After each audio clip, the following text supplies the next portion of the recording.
요즘 미라클 모닝 유행하잖아요. 자, 이런 미라클 모닝 같은 성공 습관을 보면 더 우울해질 수도 있어요. 새벽 5시에 일어나서 책을 읽고 운동을 해야만 성공할 수 있는 것처럼 느껴졌거든요.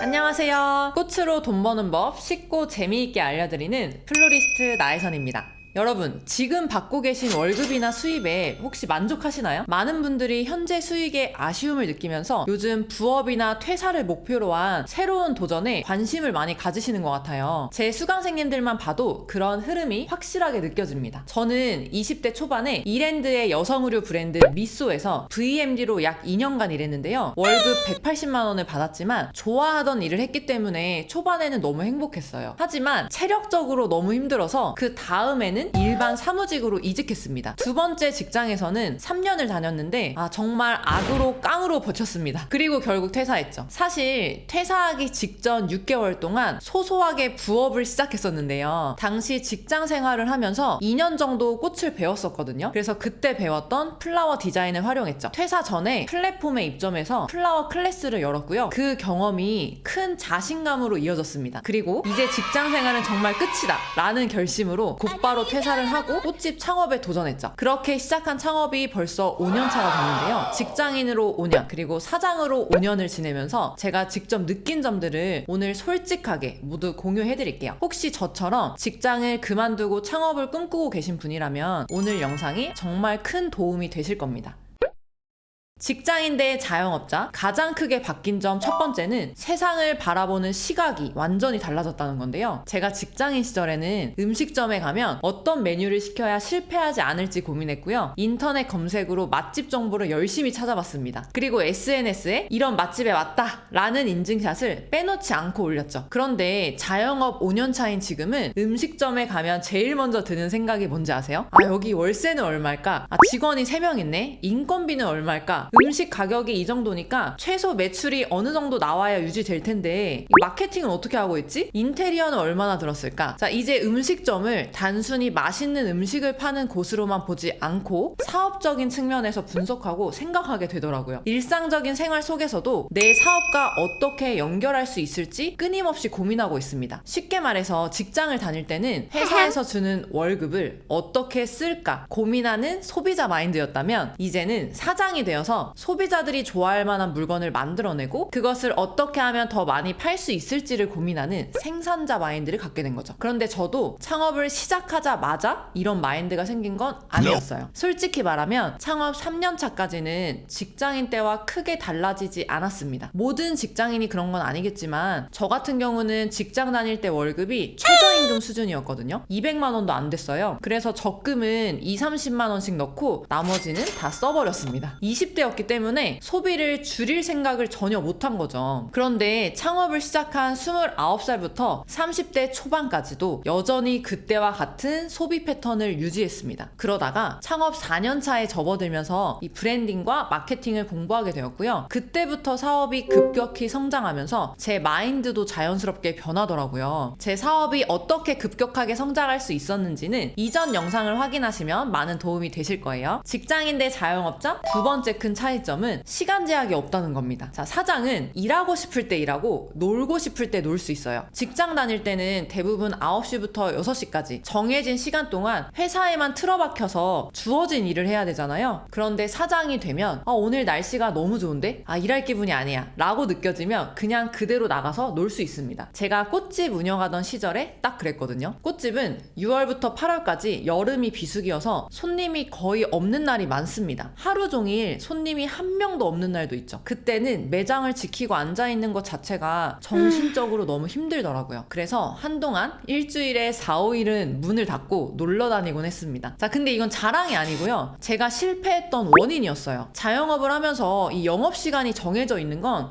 손님과의 약속입니다. 그 약속을 어기면 내 매출을 포기하는 것과 같아요. 그래서 여러분은 저처럼 행동했다가는 1년 안에 망할 가능성이 큽니다. 실제로 저도 폐업 직전까지 갔으니까 있으니까요. 자, 근데 지금 운영하고 있는 리브케 공방은 다릅니다. 100% 예약제로 무인 운영 시스템을 구축해 놨기 때문에 정말로 제가 출근하고 싶을 때만 출근하고 있어요. 이렇게 들으면 시간적 여유가 넘치는 삶이 정말 행복해 보이시죠? 그런데 시간적 제약이 없으면 생활 패턴이 불규칙해지는 문제가 생깁니다. 여러분, 사람의 생활 패턴은 감정과 건강에 직결된다는 사실 다 알고 계시죠? 정해진 출근 시간이 없다 보니까 새벽 3, 4시에 자고 낮 12시에 일어나도 뭐라 할 사람이 없어요. 처음에는 너무 편했는데 이게 점점 우울해지더라고요. 규칙적인 생활에 익숙했던 제가 그런 불규칙한 패턴 속에서 체력도 약해지고 스스로 패배자처럼 느껴졌습니다. 그럼 이렇게 들으시면 그럼 일찍 자고 일찍 일어나면 되잖아 라고 생각하실 수도 있어요. 자, 그런데 다음날 출근도 안 하는데 밤 11시, 12시에 긴장감을 갖고 잠들 수 있는 사람이 몇이나 될까요? 퇴사하고 창업을 하면 남는 게 시간이다 보니 나태해지기가 정말 쉽습니다. 특히 요즘 미라클 모닝 유행하잖아요. 자, 이런 미라클 모닝 같은 성공 습관을 보면 더 우울해질 수도 있어요. 새벽 5시에 일어나서 책을 읽고 운동을 해야만 성공할 수 있는 것처럼 느껴졌거든요. 저도 새벽에 일어나서 운동하고 책 읽는 생활을 시도해봤지만 저랑은 좀 안 맞더라고요. 그래서 제가 선택한 방법은 저만의 규칙적인 패턴을 만드는 거였습니다. 직장 다닐 때처럼 정해진 시간에 일어나고 일하기 좋은 시간과 쉬는 시간을 구분해서 하나의 일상을 패턴화했죠. 자, 여기서 가장 중요한 건 아무리 늦게 자더라도 내가 정한 그 시간에 꼭 일어나는 거예요. 직장 다닐 때랑 똑같죠. 여러분이 직장 다닐 때 아침에 알람이 울리면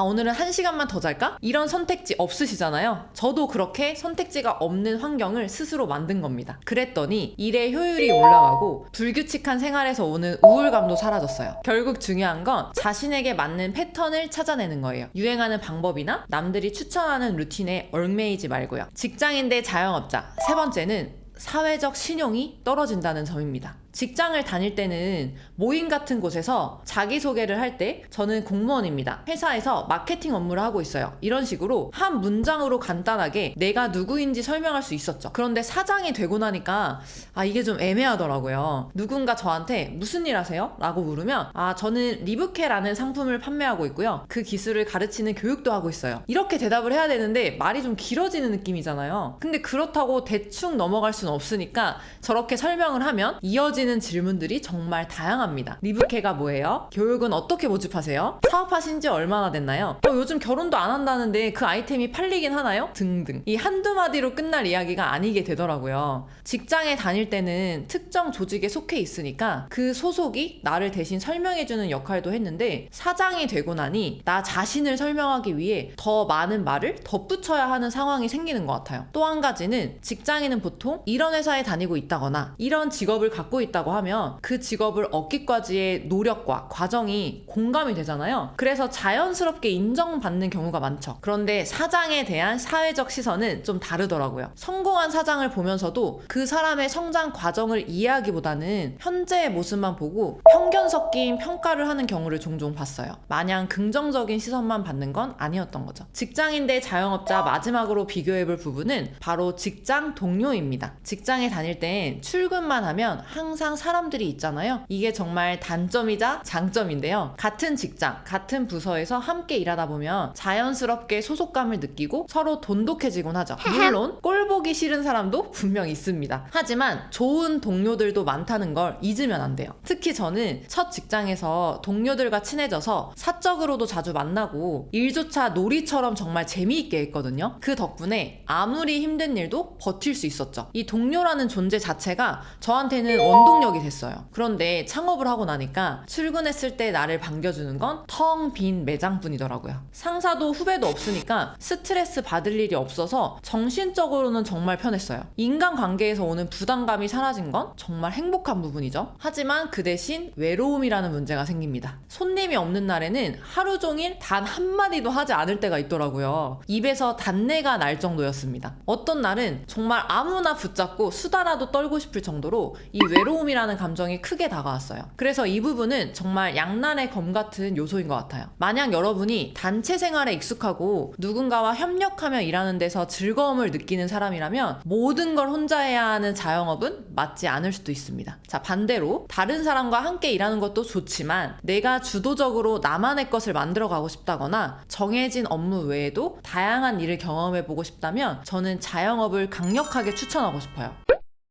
자, 오늘 직장인과 자영업자를 비교하면서 제가 솔직히 이야기해봤는데요. 어떻게 느끼셨나요? 혹시 이 이야기를 듣고도 여전히 퇴사를 결심하고 계신가요? 창업을 하면 제가 말씀드린 것 외에도 정말 많은 삶의 변화가 찾아옵니다. 그래서 사직서를 내밀기 전에 나를 힘들게 할 수 있는 부분이 어떤 것들이 있는지 미리 파악해 놓는 게 중요해요. 그렇지 않으면 예상치 못한 불안과 스트레스에 휩싸일 수 있거든요. 하지만 저는 다시 돌아간다고 해도 퇴사하고 창업을 선택할 겁니다. 지금 이렇게 자아 실현을 하면서 살아가는 삶이 너무 행복하거든요. 제가 이런 삶을 살 수 있었던 이유는 이전에 올렸던 영상들에서 힌트를 얻으실 수 있을 거예요. 꼭 한번 복습해보세요. 혹시 창업을 준비하면서 궁금한 점이 있다면 댓글로 남겨주시고요. 저는 다음 영상에서 더욱더 유익한 정보로 다시 찾아오겠습니다. 안녕!